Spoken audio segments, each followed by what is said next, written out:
All right, it is 1 o'clock, so we will go ahead and get started. A couple things. We actually partnered up with a couple of companies that we have joining us here today. So I'm going to cut over to some slides. So the first one, ScriptRunner. They are a company I have worked with before. They've sponsored on the podcast. They have done some work with me, but they are a PowerShell management tool. So let me get my slides going again. So ScriptRunner is a great company when it comes to managing PowerShell scripts all in one place. They have a central script repository. It can be different source control, and this allows you to make sure everybody's working with the same version of the PowerShell script. It doesn't only provide just that central repository too, but within the central repository, it manages permissions, access to these scripts, so people can only use those scripts that they're actually allowed to access and leverage. There's a couple ways you can get started with it. You can go over to their website, and I will put some of those in the chat here. So I'm going to throw a couple links out here. If you want to go check out ScriptRunner, some of what they have a YouTube channel, and then I'm going to keep going through here. They are also on the call with us. So if you guys have questions about ScriptRunner, about some of their products, feel free to put those in the Q&A too, and they will be able to see those, respond to those if you have questions about them. They also have a free poster that's out there. I posted their YouTube channel. Let me grab that free poster link for you if you want a free PowerShell poster from them.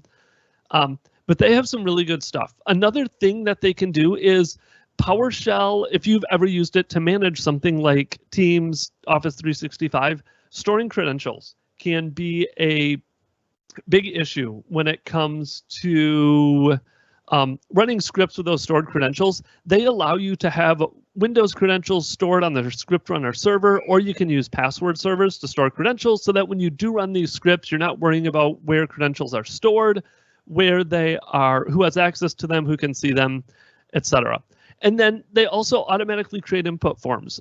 One thing we're going to talk about is Teams governance in here, creating forms for people to be able to request teams, to manage teams that way.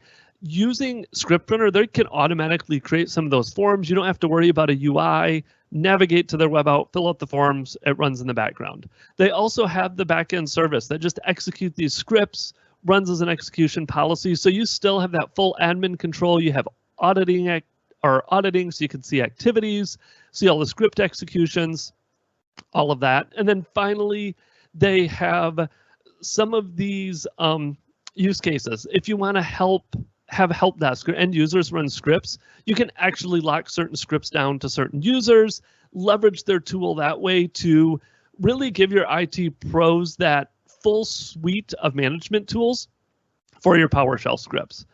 The other company we have on here is Inspire Data Solutions. So Santos, we did the last webinar with him too. He's the owner and founder. They really focus on those SharePoint intranets, branding, collaboration, user adoption, process automation. And then me, I'm Ben Stegink. I own my own company, Intellignk Consulting, a lot more focused on the Office 365, Teams management, that side of things.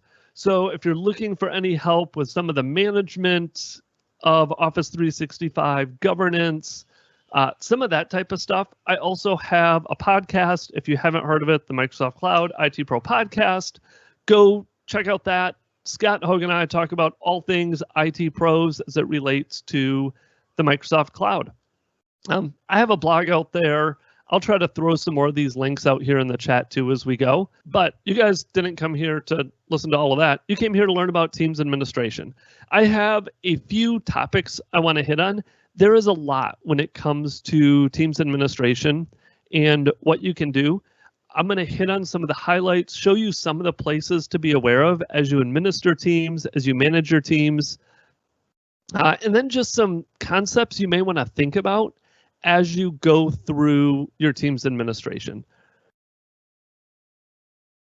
So let's start with just places to administer teams. There's a lot of different options out there when it comes to administering. There is obviously the admin portal, which we have up here, your admin.teams.microsoft.com. We're going to go through this, but there's also some management that can be done in the Teams client itself. So let's actually start right here in the Teams client and look at a few things here. The first thing you're going to look at from kind of that admin perspective is you may want users to manage some of their own teams, to be able to manage security and teach them what they can do from an administration perspective to take some of it off of yourself. One thing to be aware of in here is there's a few different places and different options show up based on where you are. I'm going to use this tips and tricks team, for example. If I click on more options here, you can see I have a list here. By and large, this is all more end user, except for this manage team. Teach your users how to manage teams. From an administration perspective, take this work off of you. Let your end users do it, let your team owners do it, where they can go in, they can take care of managers or members, owners. They can work with their channels, adding and managing channels in here, working with the different settings of the team. These are all pretty self-explanatory in terms of using app mentions, setting up some of those permissions in terms of what those users are allowed to do within the team. So if you don't want some of these settings made globally, you may want to go in here, show your owners how to do it, or maybe even set up a provisioning process that sets some of these settings based on the team ahead of time in terms of what people can do within your team.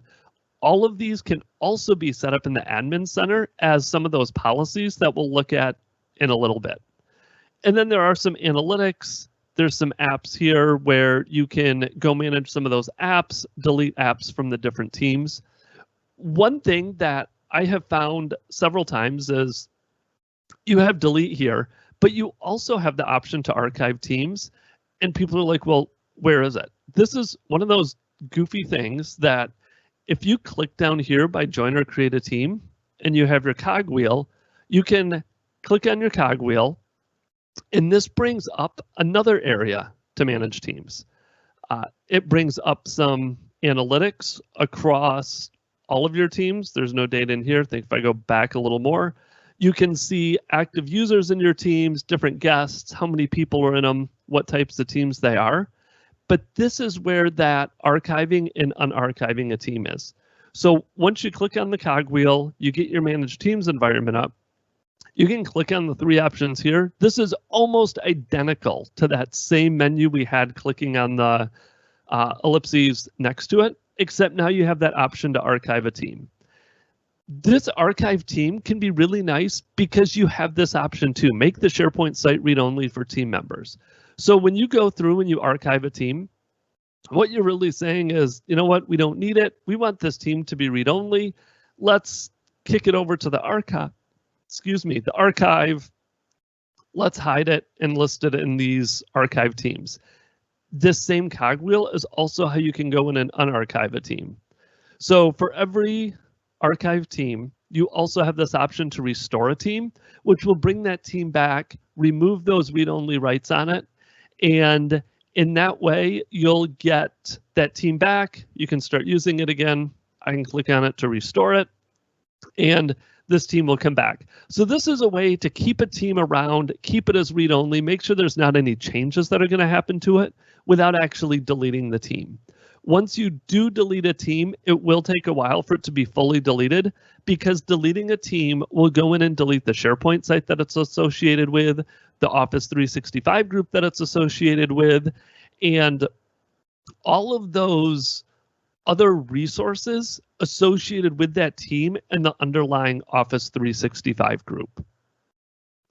So the only other thing you really have here is you do have some of that ability to manage channels. You have the same ellipses, manage channels. Give this to your end users as well. They can figure out if anyone should be able to post messages, how people can post alerts if only owners can post messages. Once you're done with the Teams client, we now have our admin center. We're going to pretty much spend the rest of our time now looking at the admin center and some of the options available here. I'm going to expand it out. If you haven't seen it before, if you're curious about different options, also if there's something I skip over that you want to look at more, feel free to let me know, post a question, say, hey, I saw this feature. I want to see more about this. So overall, the dashboard is just going to have some of the basic, here's a refresh status if you're in that process of upgrading from Skype for Business to Teams. If you want to find your users, user activity, just some basic information about Teams. If you want to go in and actually manage those teams that you've created or that have been created within your environment, under Teams, you have your Manage Teams option. This is going to give you a very similar UI to the management option that you had when you were working in the client itself when it came to the cogwheel and managing all your teams, where you can see them all, you can see the various channels in them, guests, which columns you want to see. So if some of this information you don't really care about, you can turn columns off so you don't have to see all of them. You can see as I scroll to the right here, I get a lot more of those details.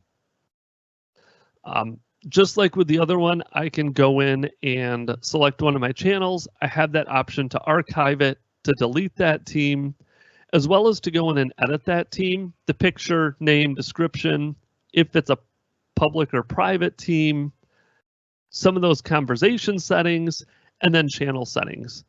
If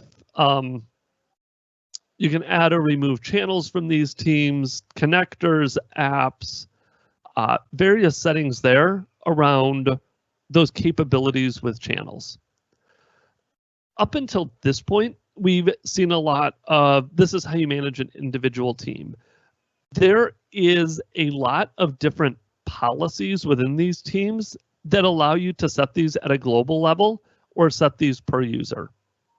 Also, under your main teams section, you'll notice you have teams policies. In this environment, I just have one global organizational-wide default policy that this is going to apply to everybody. And you can see it's not a custom policy. Everybody has this one by default. And there's a couple settings here around private teams and private channels. Just like with the other one, I can edit the columns. If I want some of these settings to apply differently to other people, I can have no private creation. I could create another policy and I could now set discovery for private teams to off, and I could disable creating private channels. Private teams are interesting. I had a conversation with somebody about this. They said, if private teams are there, can users find them? How do you see them? By default, private teams, people can find them. They can see the title of them. They aren't necessarily always going to be visible, but if a user would go join or create a team and start searching for teams here, any of those private teams would show up here. They wouldn't be able to join it. They would be required to get permission from the team owners to join the team, but it would be discoverable, visible to them. If you want to turn that off, you can go create one of these new teams policies, turn that discovery off. If you don't want people to create private channels, frankly, this is one I recommend. I can get into that one a little bit more as why. You can go apply this. And now these policies actually get set on a user by user basis. So I think I have an SP dev user out here. I could go say, I want to add my SharePoint dev to this policy, go in and apply this policy. And now my SharePoint dev user won't be able to create any new private channels, and they won't be able to discover private teams. These policies, both here and as you go throughout the admin center, are applied to those users. So users can only belong to a single policy. So there isn't a concept of which policy applies first in terms of how do I know if a user gets this no private create or the global org wide? If they're assigned to this one, they're removed to this one. If I had a third that was just no private channels, and maybe this one I just had private channels off, but discovery of private teams on, I could go in here, do the same type of thing, manage my users. If I add the SharePoint dev user to this policy, once I go back to this no private create and manage my users here, you'll notice that user got pulled out of this policy. Sorry, my power just flickered. Hopefully it keeps going. It got pulled out and he isn't showing up in my no private channels yet, but he will only be in one of these policies at a time. So that's that global teams policy. As we keep going down, we're going to see more and more of these policies. Devices and locations, I'm not going to spend a lot of time on these. Devices is not going to be computers or phones or those devices logged into Teams. Devices is going to be like physical phones, room systems, those types of things. Locations deals a lot with if you're doing phone systems too, and you need location. So if you're using Teams for your PSTN calling for your full-blown phone system, which is a very real possibility, and we could do a whole admin section around that. For emergency phone calls, you need to have addresses in there. You have to have people assigned to locations. That's what this locations is. The next one we're going to look at is users. These are all of my Teams users. And there's a lot of settings you can do within the users themselves. You can also go in, and hopefully this policy shows up now for this user. You can see assigned policies. Here are all those policies that's assigned to. I frankly must have done something wrong when I was assigning it to the Teams policy because this user is still in all my global org-wide policies. But once we go into a user, there are settings in here around your account. So if you're doing audio conferencing for your Teams meetings and you want to manage phone numbers in there, or you want to allow users to do audio conferencing or not to do audio conferencing, that's in here. Your voice settings in here. Again, if you're doing voice and you're doing outbound calling, if you want them to only be limited to regional calls, if they should be allowed to call anywhere, some of that call history, and again, going back to policies, if they have certain policies applied, here you go, that meeting policy picked up for my user, and then as well as policy packages, which are groups of policies, and we'll look at those when we get down to your policy packages down here. Meetings is another one. So meetings, very much the same type of thing as your Teams, where you have different policies and settings that apply to the meetings. If you're setting up those conference bridges, setting up different phone numbers and locations in these settings for the conference bridges, they're all going to be in this section. Meeting policies, there's a lot more settings in here than the Teams policies. That was frankly the easiest one, and you can see there's a lot of prepackaged policies here as well, in terms of everything on, everything off, a restricted anonymous policy. It's a kiosk policy, so think a kiosk to be able to join some of those Teams meetings. Let's go look at these. So this is going to be not the live broadcast like we're doing now, but those face-to-face meetings where you're scheduling a meeting, where you're having audio, video calls and meetings with other users in your organization or even with external users. So if you want to control how those meetings function a little bit more in terms of private meetings or channel meetings scheduling, so if you want to allow users to schedule a meeting and pick a channel for it to happen in, that's going to be this setting. If they get that Outlook add-in where they can click on the Teams add-in or the team schedule a Teams meeting button in Outlook. And then that meet now in channels. So if you've ever been in a channel, been looking at channels, and you see this, not in my old Teams one, this user may not have it. Oh, the meet now button down here. if you want to disable this Meet Now button within a channel, that's what that policy does. And you can go down through this in terms of if you're going to allow video, if you're going to allow them to record these to the cloud or not. Transcriptions in there, the media bitrate. So this can be a big one, especially with everybody. If everybody's using Teams and you start noticing network issues, you can adjust some of that media bitrate so your Teams isn't taking up so much of your bandwidth. And then going in and what people can share. Do you not want people to share their entire screen? Sometimes this can be a governance issue or a safety issue. Users share their screens. We've all seen it. Random alerts get popped up, whether it's a text message that comes in or an email that comes in that pops up a notification. When you're sharing your entire screen, those things are a lot more susceptible to happening and information getting shared. Maybe you just want to limit it to single applications so they can only share an application and they're not going to be able to share that entire screen, or maybe it's just disabled altogether. But these are all those settings around if you're going to leave that whiteboard in there. PowerPoint sharing. So this is an interesting one. A lot of times, and I even did it in the live meeting, people share their desktop or share their PowerPoint application and then play their PowerPoint application. Teams allows for you to leave this PowerPoint sharing on, in which case users can upload a PowerPoint to the meeting and then share that PowerPoint out. It saves a lot of bandwidth. If you are sharing it by uploading your PowerPoint to the presentation and doing a PowerPoint sharing, instead of doing a team sharing to share PowerPoints. And then some of those participants and guests in terms of if you want to automatically admit people, maybe you only want to admit people that are in your organization. Everyone else has to go through that. Yes, I'm going to admit them to my meeting. Maybe you just say everyone can join. I don't want to worry about admitting people in.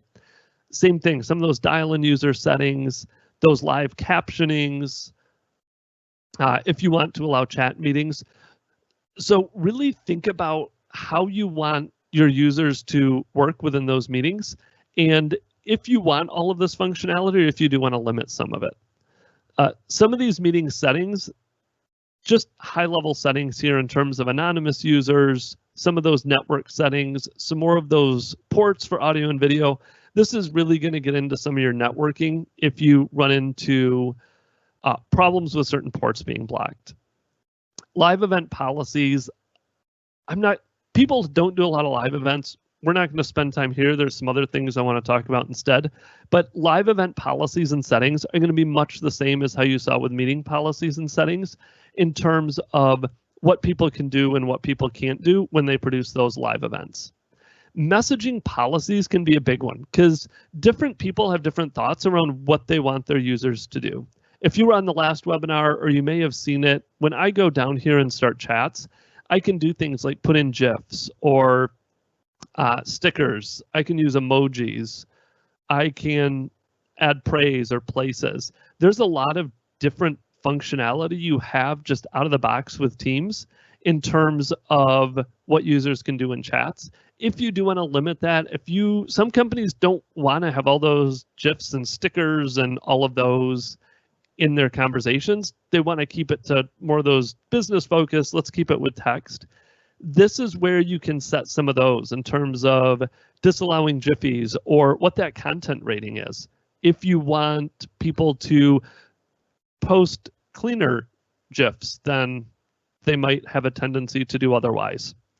Again, those memes, those stickers, this is where you also have some of those policies around if messages are allowed to be deleted in Teams, or if those have to stick around. Those may be required that users can't delete them for compliance reasons. If you want people to be able to edit them, or once it's sent, if you want that to be able to stick, the chat, some of those URL previews. If you've ever pasted a URL in and you see the preview pop up underneath it, you can disable that. You can have message translation on. So this is all going to relate to what users are allowed to do or what users are not allowed to do within those chats within Microsoft Teams. Just like we saw with the other policies, these all get managed at the user level. If a user doesn't have a policy assigned, they're going to always fall into this global organizational-wide default policy. If you start adding other ones, putting other ones in, you can pick and choose where they go. Teams app, there's also a whole management aspect when it comes to Teams around some of those apps. If you've all seen it where you go out to Teams and your users start adding tabs and they get a whole slew of apps or tabs they can add. If you want to control these, again, maybe you don't want users to be able to, Google's not one of them. Maybe you don't want tasks to go into Trello. You don't want people adding Trello into their teams because you want them using Planner. You can go into your Teams admin center here and really customize those policies again based on the users to which apps are going to be allowed within your environment. Sorry, this is not users. This is organizational wide setting. Which apps are going to be allowed to users, which ones aren't. If you want to sideload apps, these are ones that aren't available in the store. Be really careful if you're going to start sideloading new applications. Make sure you trust wherever it came from. But you have all of those application management options as well. A couple other ones, policy packages we mentioned earlier. These are Microsoft's preset packages or preset policies. Right now, I don't believe, this is something I actually just ran across. Right now, I don't believe there's a way to create your own and customize them, but these are going to be some of Microsoft's recommended ones. So you can see like the Public Safety Officers Policy Package.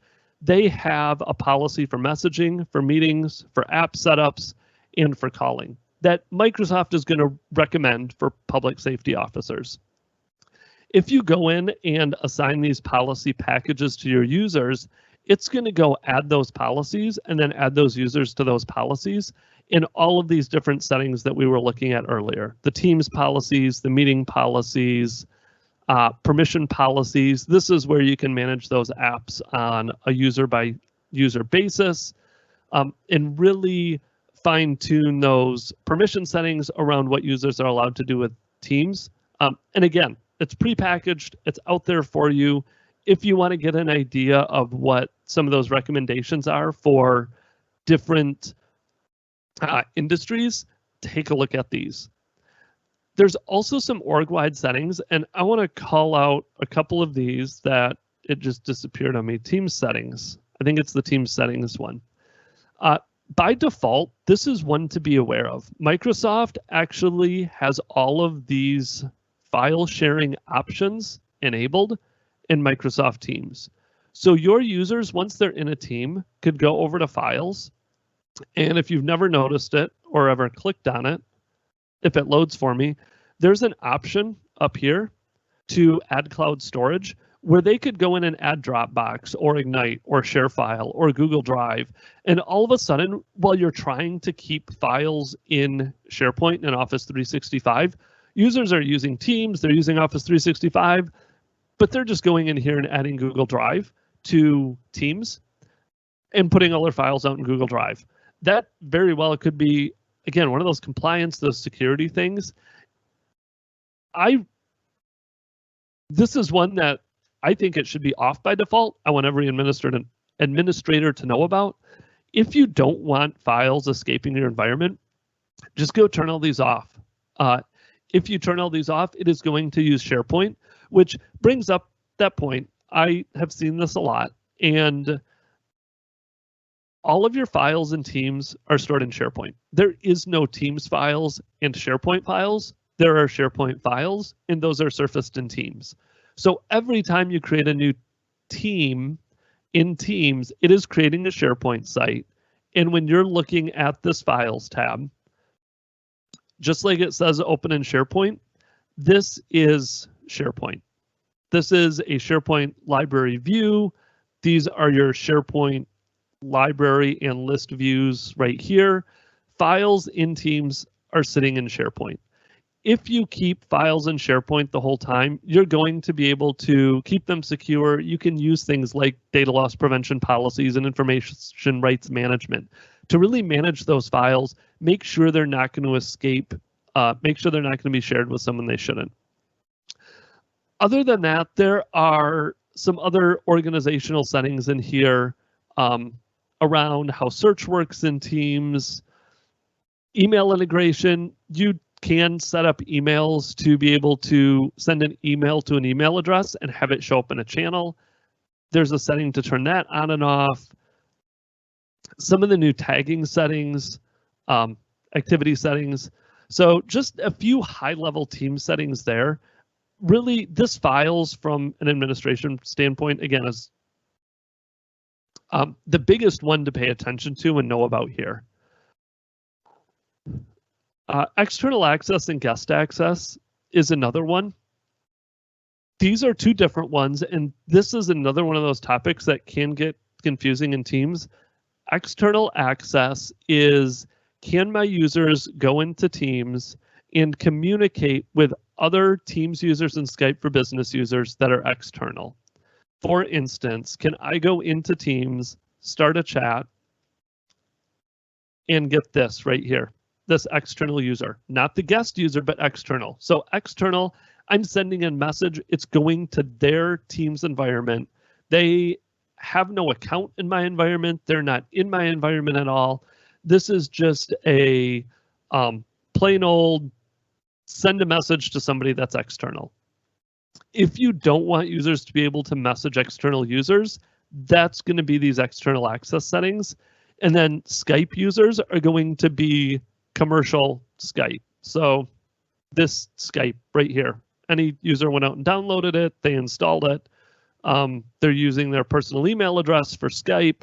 That's what this Skype one is. Skype for Business and Teams users are going to be those other Office 365 or even Skype for Business on-premises users that might be external. Guest access is going to be when you actually go out, add an email address, invite them as a guest into your tenant, and they sign in with their email address, but they still have an account in your tenant. The information is staying in your tenant. You're not sending it to their external account. You're inviting them as a guest into your environment. And then what these guest users can do. First, are you going to allow those guests in Teams or not? And then can those guests make private calls to other accounts within your Teams environment? Can those guests have their IP video? Can they share their screen or not? Can they do a meet now? What can they do from a messaging perspective? So this is all of those same messaging policies that we saw when we were looking under these messaging policies, only these are how those messaging policies apply to guests within your tenant. So these are not going to be on a user by user basis when you're looking at this guest access and guest permissions. These are going to be all guests within my tenant. This is my policy for what those guest users are allowed to do or not allowed to do. Other than that, from holidays, if you do want to put holidays where maybe you are blocking where people are away, this is going to be for auto attendance for the phone calling, resource accounts, some of the planning if you're looking at migration or your network, and then call quality dashboard. If you're doing phone calls, you want to see some of those calling. That's at a high level, the admin center as it relates to Teams.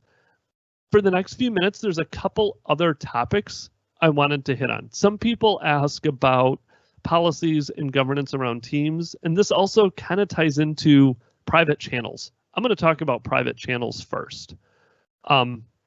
I think I have a private channel in this environment. One thing I said earlier, and this is why I turn private channels off or why I am not a big fan of private channels. Teams in SharePoint, when I go in and create a new team, like I said, we'll do just a create a team. Let's build one from scratch. Let's do, it can be a public team, and we can call this webinar. This goes out and creates another SharePoint site. So I now have a SharePoint site out there. That's webinar. I'm not going to add any users to it. We'll see how quickly it's still creating my SharePoint site. This is going to go to a SharePoint site. If I go in and add another channel to this, We're going to make this channel 2. I'm going to leave this as a standard channel, and I'm going to go ahead and add this. What you will see is I have general, I have channel 2. I think I saw files create in the background there, possibly. Yep. If I go out to my SharePoint site now and log in, this is going out to my site's webinar. So this is that webinar SharePoint site, my document library. I have general, I have channel 2. Those are folders in my SharePoint site webinar that's associated with my webinar team. However, if I go out here and I go add another channel, and let's call this channel 3, and I'm going to make this one a private channel, and I'm going to go add this one now.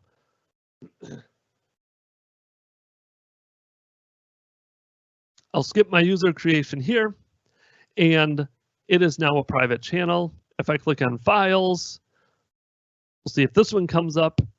You will see, once files loads, that I still have files. I still have open in SharePoint, but if I click on open in SharePoint in this one, this is going to sites webinar-channel 3. If I go to documents, I don't have my general and my channel 2. These are 2 completely different SharePoint sites. So when it comes to private channels, Microsoft broke all of the rules, for lack of a better term, that they were following with normal channels. Now I have 2 SharePoint sites, one for all my standard channels, one for all my private channels. And worse yet, this SharePoint site doesn't show up anywhere. I don't know this exists. So from an administrator standpoint, I can't even go over here to my SharePoint Admin Center and see that somebody has created this private channel, that I have a whole nother SharePoint site out here, that all of that happened. So if possible, I would much rather go in and create another channel and do another team and do something like private, make these non-discoverable if that's an issue, and do webinar private. And this follows and adheres to all of those, essentially those best practices, those rules that Microsoft set up when they originally created teams and channels, where now I can have multiple channels. They're in a SharePoint site I can see. There's not this weird linking of all these different sites and chats together. I wish Microsoft would have done this differently. They didn't, but this is something as an administrator you do need to be aware of, that these private channels are independent SharePoint sites from those files that are stored in general and channel 2. Another thing from that governance perspective is, we had mentioned this when we were talking about ScriptRunner and having forms and allowing users to go through a process of requesting a team. By default, everybody in your environment can go in and create teams. I've gone into environments before and seen hundreds of SharePoint sites and teams that are created because users got teams and they just started creating teams. There's a team for the 4th of July party. There's teams for company picnics. There's teams for other holiday parties. I really recommend putting these through some type of provisioning process. So there is a link out here, and I'm going to go post this one out there as well in the chat, except I lost my chat window. Published this link right here shows how to go in and actually use PowerShell to limit Office. It's not letting me send it right now. Go look for the link. I'll try to post it. I'll include it in an email. But you can use PowerShell to essentially limit Office 365 group creation to a specific security group in AD. From a licensing perspective, it requires Azure AD Premium, but it only requires Azure AD Premium for the user that configures it, and then any users that are creating Office 365 groups. So you may need 5 or 6 licenses, maybe you only need 1 or 2. but that blocks Office 365 group creation so that if users go in here and try to create a team, they are not allowed to do it. Because creating a team requires creating an Office 365 group, that will block them from creating that team. And then you can put some process in place, whether it's a help desk ticket. I've done some other webinars and videos, and I can send out links to that if anybody's interested in seeing that, around how you can use Azure Automation, PowerShell, Power Automate, a SharePoint list to allow users to go through a process. You could use something like ScriptRunner with their UI in their web server to go trigger a PowerShell script to create teams. There's a Microsoft Teams PowerShell module out there. So if you go look for Microsoft Teams PowerShell, that gives you the PowerShell to go create teams. Maybe your provisioning process is they open a standard ticket in ServiceNow, and you have a script that's sitting on a server, sitting on your desktop, sitting in ScriptRunner, and they go run that script and go create a team, and you set up some of those default settings. From a governance and management perspective, I really recommend people do that with Teams, just because it is very easy for your Teams environment, and thus your SharePoint environment, to grow out of control, just because people are going in and creating teams. If we deployed it quickly due to the current situation, they're not, they don't even understand what they're doing a lot of time, and they don't realize it all the time. So that's one pointer I have when it comes to governance. The other thing that isn't in the Teams Admin Center anywhere that I'd like people to be aware of when it comes to administration is there's a lot you can also do over in the Security and Compliance Center when it comes to Teams. This is where you have some of your data loss prevention policies and some of your information governance policies, your supervision policies. All of these things also apply to Teams. For instance, data loss prevention. I am working with financial information, credit card numbers, bank account numbers, social security numbers. I have to follow certain standards, certain protocols. I don't want those to accidentally get shared in a chat where there's guests in a team. You can go in and set some of these DLP policies, and when you go create some of these data loss prevention policies, maybe this one's around German financial data. I'm just going to do next, next, next. You'll notice up here, this is protecting content in email, in Teams chats and channel messages, as well as OneDrive and SharePoint. So from that governance perspective, when it comes to protecting sensitive information in your chats and channel messages, leverage data loss prevention in your Microsoft or in your Security Compliance Center to really help you manage and make sure that that sensitive information isn't escaping outside of Teams. So we could spend, again, a lot of time on DLP. What do we do if we detect that sensitive information? Do we restrict access or encrypt it?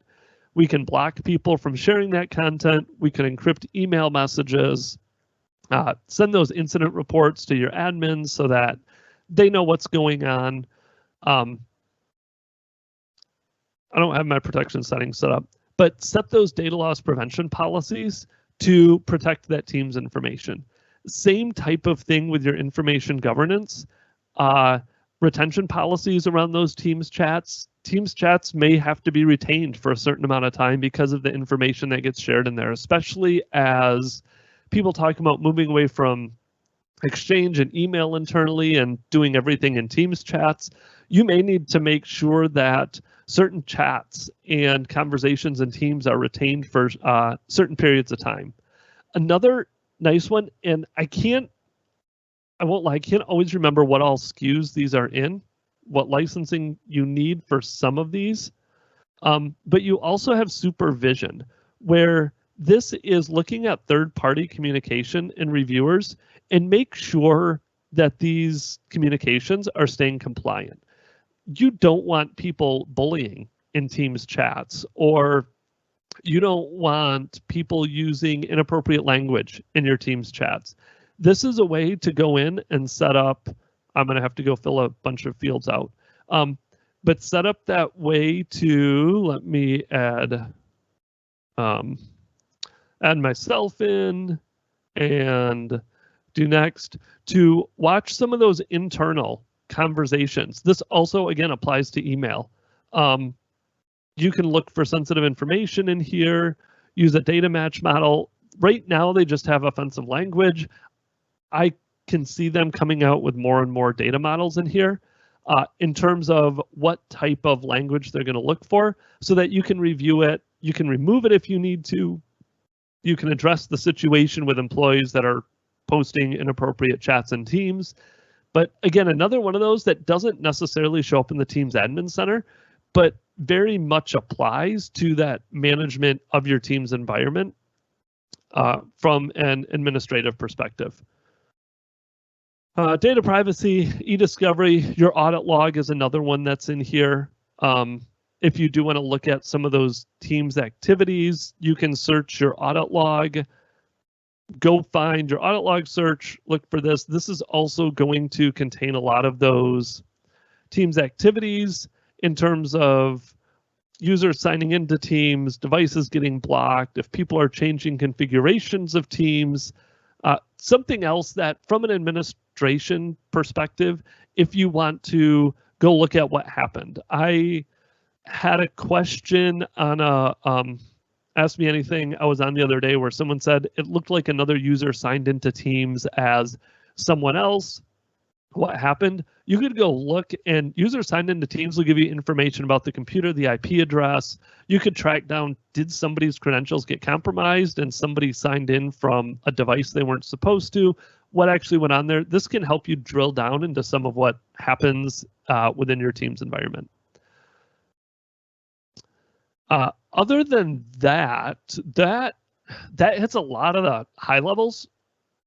Again, a lot of these have a lot of details that are involved in configuring them. I'm going to see if this message will post now with blocking group creation. So I am going to jump over to the Q&A and look down. If I had just opened, all right, I'm going to start drilling down through the questions now. If anybody else has any questions, it looks like there's 2 or 3 of them in here. I will go down and answer them. I'm going to leave my screen up in case I want to demonstrate something. But if you have any other questions, feel free to post them. Anonymous said, so if I had just opened Teams as the app, rather than clicking the link in your invitation, how would I have logged into the webinar? This webinar I am pushing out as a live event. There isn't a way to see this one within the Teams app. If you're doing a Teams meeting and you're trying to join that Teams meeting and you want to see it within the app, a normal meeting will show up like on your calendar over here. So I don't have any meetings in this calendar. I have some in the one that I'm publishing this out with. But if it's not a live meeting, it'll show up in the calendar for you to join there. If it's one of those that was scheduled or within a channel, it will also show up in the channel to join it once it starts. But yeah, these live events are meant to be, I'm pushing it out to a bunch of people, and I don't necessarily know who you are. A bunch of you joined as anonymous.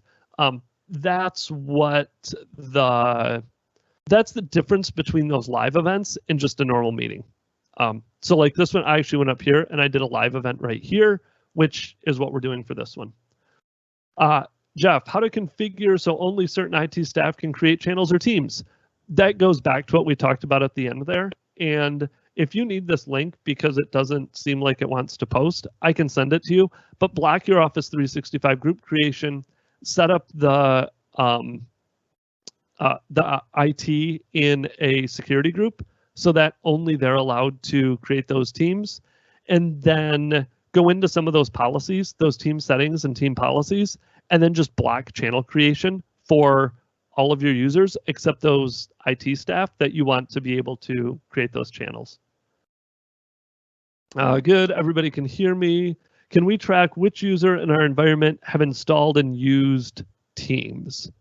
You could do that, Jeff, from that unified audit log that I was showing. So if you went over to my unified audit log that I apparently right here and ran that activity, so you couldn't necessarily see if they've installed it or not, but you could use the user signed into Teams in your unified audit log to see which users have signed into Teams. A couple things about this. If you're on an E3 plan, it only tracks 90 days of data. If you're on a E5, it'll store the data for 365 days. You can only pull 50,000 items in a single query. So depending on how many users you have, you may not be able to get them all in a single query. You can do some things with PowerShell to get bigger groups of data. For most people, 50,000 items is plenty. But yeah, all you would have to do, Jeff, is essentially clear this, do users signed into Teams, and run a search. And I can let this go. And it sometimes, there we go. So this gives me users that signed in. It also tells me if I click on one, I can see all this information about who it was, the item, user ID, user key. This one does not have an IP address with it. Schemas are different for different activities, so certain activities include more or less information. I saw some other ones here. User signed in, unknown. Here's one where I signed in on the web. I'm gonna guess where my Teams is, it's a little goofy interface, so I can actually get all these Teams environments up. This is just gonna be your web browser. So that's gonna be that one, Jeff. Yes, yes, yes. I can hear you well. Yes, yes. I can hear fine. Video is a little laggy. Yeah, sorry. I have this recorded too, and that should be not laggy. I will also send out an email once I get this recording up in a location you guys can get to it. I'll probably throw it up on YouTube.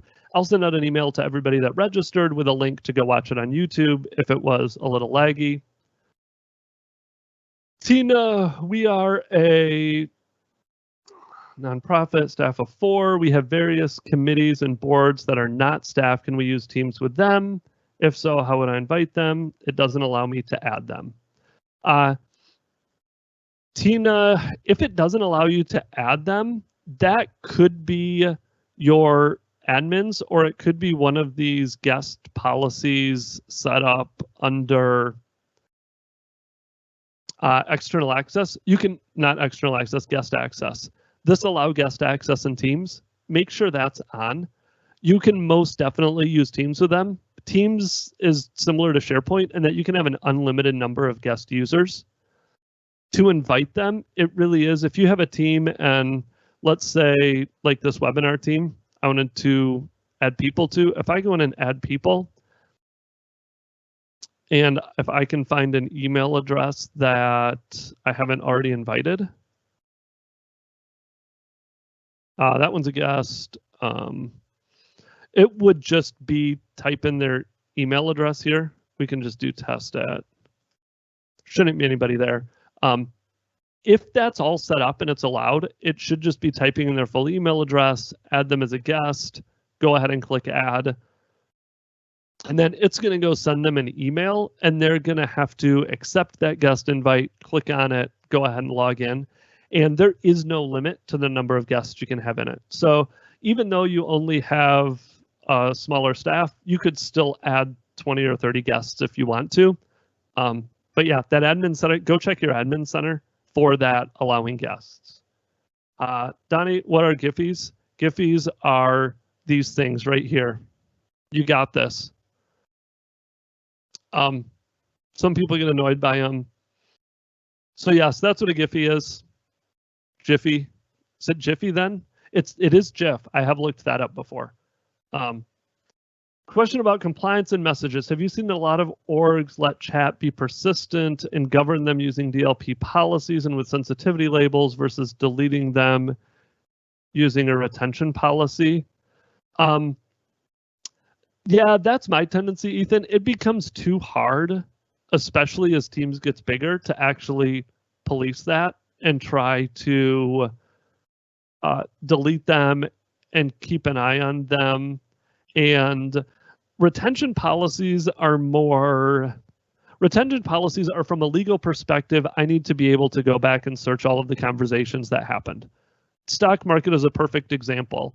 I need to go back and make sure that there weren't any conversations that happened that led to some insider trading type conversations within a company. DLP is going to be, I don't want social security numbers to remain visible within my Teams chat for an indefinite number of time. I want people to be sending secure emails if it includes personally identifiable information, healthcare information, that type of stuff. So there's kind of a couple different aspects there of retention policies versus DLP in terms of what they're going to be used for. Anonymous, when a private channel is created, that respective SharePoint site will be discoverable when you run a scan with a third-party tool such as ShareGate, Visio, Web. Yeah, you can see it that way. I think PowerShell might pull them too. There are some ways to find those. You could also go run some PowerShell to find private teams, and the URLs are going to kind of lead you to be able to figure out the SharePoint sites too. So there are ways to find them and to figure out they're there. They're just not as easily visible as I would like. And I think they should be for just a pure administrative standpoint. That will be discoverable. Okay, that one somehow got in there twice. Yeah, I think chat's having, oh, that one got in there like 4 times. And it just kept going. I wonder if mine did that too. All right, where Teams save chat history? No, Mohammed. Teams save it in Azure. So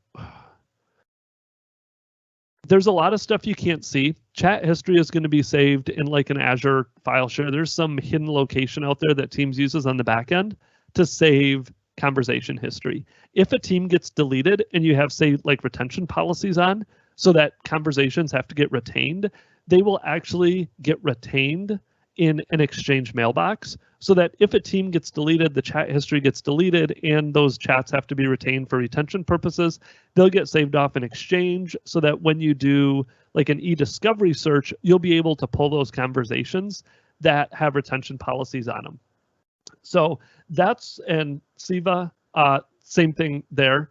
All those team conversations get stored in a secret hidden place under the covers of Teams, off in Azure. So Teams actually uses like 21 or 22 different services. It ties in with Exchange, SharePoint. There's like 10 different Azure services it uses under the covers. Still has some Skype for Business stuff, but that's where those chats are stored. So that is all of the questions, and it is 2 o'clock Eastern time on the dot. So if anybody has any other questions, I am more than happy to stick around for a little bit and answer them. So, is there any other places Azure AD that impacts external users? We have it enabled with no domain restrictions. So, from that perspective, Azure AD does impact guest users, but not external users. However, it could be the other external users. So external users is that two-way street where if you're enabled to talk to external users, but the external user over here is not enabled to talk to external users, they will block you. So you can't send messages back and forth. There's also some on-premises configurations that have to be done. So if external users are on premises, they may not be configured properly. So there's nothing in Azure AD from external chats, but there could be something on the end of the person you are trying to talk to and them not allowing external chats. Yes, I will most definitely email out the YouTube link so you guys can all go watch this to your heart's desire after this. Anonymous, glad you're enjoying the podcast as well. Not a problem. Thank you all for coming. I hope you enjoyed it. Hopefully that was helpful. Feel free to reach out, send me a message on my website, theintellignk.com. I know some of the chats get goofy here towards the end, so reach out if you have more questions. Other than that, I hope everybody stays safe, stays healthy, and has a great day. So thanks again.